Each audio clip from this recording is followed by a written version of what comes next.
Malcolm Kelly has spent over 30 years as a sports journalist, covering every sport from pro basketball to pro hockey to Olympic competition. But in addition to reporting and writing for such media in Canada as the Canadian Broadcasting Corporation, the National Post, and Canadian Press, he has taught hundreds of young reporters via the sports journalism program that he founded at Centennial College in 2009. Add to that workload, he has written and published 4 best-selling nonfiction books.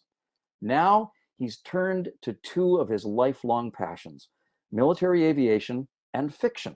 The result is his first novel, Sprog. Hi, Malcolm. Thank you, Ted, for having me on. A pleasure. Let's start with the obvious, the title, Sprog. Can you remember the first time you heard that word? It probably was when I was very young, when one of my parents, both English, probably called me a little Sprog. Sprog means a young person, a youngster, a rookie, somebody who needs to have a lot of learning done. That's probably the first time I heard the word. Was it sort of a term that they used to bring you into line or to encourage you? How do you remember it? Yes, it was all of the above. Yes, my father was, as we'll talk about in a bit, my father was ex-British Army. So when he said things to me and he was a little angry, there tended to be a certain amount of order in it. It stung. Let's talk about the idea for this book. There's so much in it, and we can't crack it in a few minutes. But what's the genesis of Sprog? Well, the first place that it came from, first of all, is I've always had the long interest in aviation, but I've also had a very long interest in the way that the people who had to go and fight the war, how they handled it. I've always been a very sensual writer, used the 5 senses to help me with the way I present things. And I've always been interested in what things look like, what they sounded like, what they smelled like, what they tasted like. And I wanted to write a book that would sort of bring a lot of that in and tell the story of young people, kids, who most of whom had just left high school and were going off to war, and what it all felt like within the bounds of the pop culture and the lives that they lived in at the time. Malcolm, just to kind of give us a picture of one of these people, take 60 seconds and tell us about one of your characters.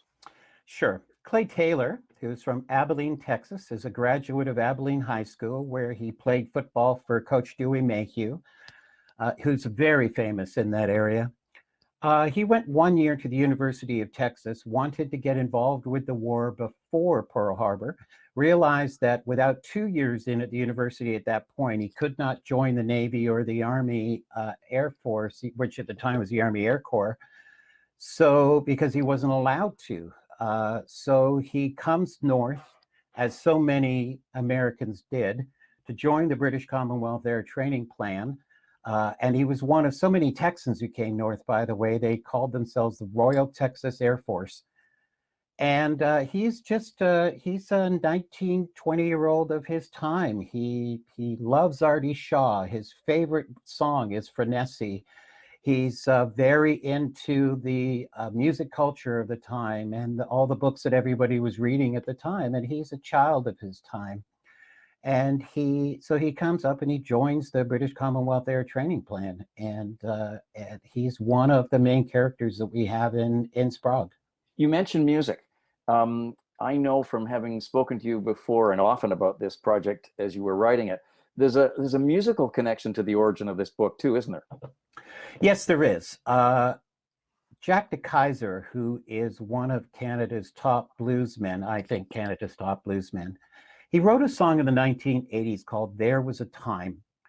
And I've always adored that song. And one of the lines in it is, I remember that they took a few friends of mine to heaven back in 42. They almost took my son too. There was a time. And that always stuck with me because the song is about a 95-year-old who was born in 1893, who's looking back on his life and remembering what it was like in the Second World War when he was too old to go off and fight. But his son went, and his son was almost killed. And it really made me think at the time, I would like to write a novel about these sons who went off to war. And then the one thing sort of led to another. And about 7, 8 years later, in 2006, I started to write the book. There's also a connection to where you grew up. And I didn't realize this until I started to read the novel. It's almost as if you're walking down the same streets you did as a kid.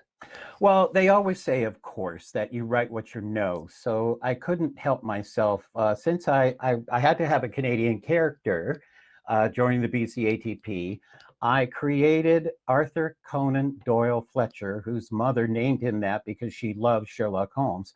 And he went to East York Collegiate Institute, the high school in East York. And that was my high school. And so I knew many of the stories from that time, 1939, 40, 41, from East York Collegiate. And I wanted to get that in there. So there's a very strong section there about what we refer to here in East York as the Collegiate.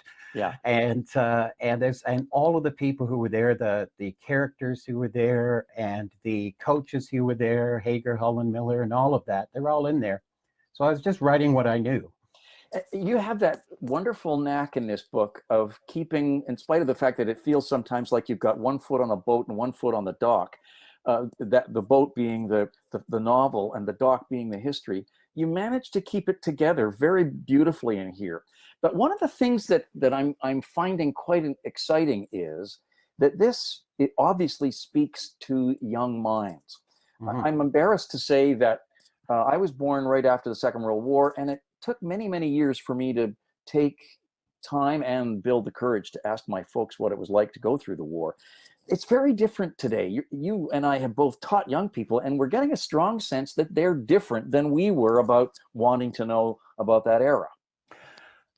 Well, as you say, our era, which was the Vietnam era and the aftermath of that, most of us were not really all that interested in asking our parents, what did you do in the war?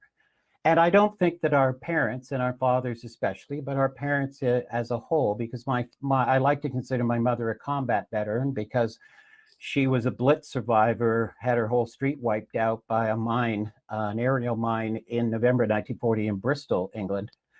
But they didn't want to talk about it. And as you've noticed from your work, Ted, that as they got older, they started to want to talk about it. And I find that this new generation, they are very interested in what their grandparents did or great-grandparents did in some cases in the war, but they're not interested in strategy. They're not interested in tactics. What they're interested in is the individual. And again, what did you see, Grandpa? What did it feel like? How was it? Weren't you scared? All those things. And part of that I actually credit to video games. First-person shooters and those sorts of things, because after you start playing those World War II ones for a while, you start to get an interest in the fact that, Grandpa was in that. And I wonder what Grandpa really thought about. And we've lost so many of them that what I want to do now is try in my very small way to help preserve some of that and what they went through the whole series of Sprog as each book comes up, so that it will help them know. Well, you have entered one of the largest bookshelves and book-selling areas on the planet, and that's exploration of the Second World War. What makes Sprog a unique book among World War II aviation fiction? I think because it focuses specifically on the young people as opposed to, say, the officers. And one of my writing heroes is W.E.B. Griffin, and his books tend to focus on the officers. Especially the higher officers, and this book is focusing on the kids, and they were kids until they started to grow up in a hurry. And I think one of the things I hope makes it unique is that you can enter through Sprog the day-to-day lives that they lived at that time, and the music they listened to, and the radio shows that they loved, and the books that they were part of, and the conversations that they were part of, which is why I spent so long learning the way the people spoke at that time and young people spoke at that time, and the vocabulary that they used and all of those sorts of things. So I hope that is something that people will see in Sprog. Malcolm, thanks for a peek at Sprog. We appreciate all the effort you've made, and bon chance. Thank you. Thank you, sir. Don't let this parting upset you.